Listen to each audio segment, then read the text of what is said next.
Sebagai penutup, sholat adalah amalan yang pertama kali ditanya oleh Allah di akhirat nanti. Sholat bagus, bagus semua. Sholat buruk, buruk semua. Maka itu perbaiki sholat kita. Karena dengan memperbaiki sholat, maka ibadah-ibadah kita yang lain pun akan menjadi baik. Perbaiki sholat bisa dimulai dari gerakan kita, bacaan kita, dan pahami juga makna-makna dari bacaan itu. Dan pahami juga untuk apa Allah memerintahkan kita sholat. Ketika kita paham, maka kita menjalankannya pun menjadi lebih bermakna. Jadi sebelum melakukan amal, carilah ilmu dulu. Amal tanpa ilmu jadi tidak bermakna. Ya kan? Maka itu pentingnya kita belajar. Belajar yang paling penting, yang paling saya minta, tolong baca Al-Quran dan hadis. Arti dan maknanya ini penting. Karena kadang-kadang kita hanya membaca saja tapi tidak memahaminya. Sehingga tidak masuk di dalam hati kita. Tolong sekarang dirubah. Pahami, tadaburi. Mulai sekarang mulai nyicil deh. Bacalah itu hadis secara pelan-pelan. Sehari satu hadis. Sehari satu hadis. Karena kita butuh itu untuk ilmu.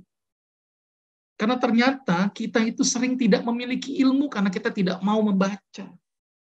Sehingga kita bisa menerima ilmu dari luar karena ilmu yang dari dalamnya nggak ada. Coba kalau kita pahami ilmu dengan kita sering membaca hadis dan tahu kebiasaan-kebiasaan Rasul, maka kita akan menjadikan itu sebagai pedoman. Ingat, pedoman sehat kita, Al-Quran dan hadis. Maka mulai sekarang bacalah Al-Quran dengan benar, bacalah hadis dengan benar. Dan salah satunya dengan sholat, pahami gerakan sholatnya sesuai dengan dalil, jangan ada gerakan-gerakan sholat yang tidak sesuai dengan aturan Al-Quran dan hadis, karena akan jadi nggak benar. Dan pahami juga makna-maknanya dan bacaan-bacaan yang ada dalil-dalilnya.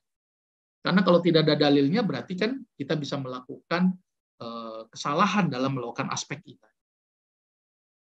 Dan yakinlah sekali lagi bahwa sholat sebenarnya bukan untuk Allah. Tidak lain sholat itu akan kembali ke kita. Efeknya jiwa ini menjadi tenang, ya.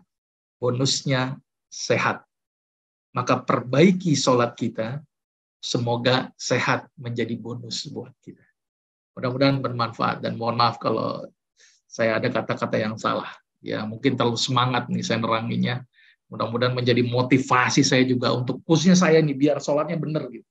Saya merasa masih belum benar sholat saya. Mudah-mudahan menjadi motivasi saya. Semakin saya menjadi banyak memberi, itu menjadi motivasi saya untuk sholat dengan baik. Dan kira-kira begitu Pak Safrin. Saya akhiri. Assalamualaikum warahmatullahi wabarakatuh.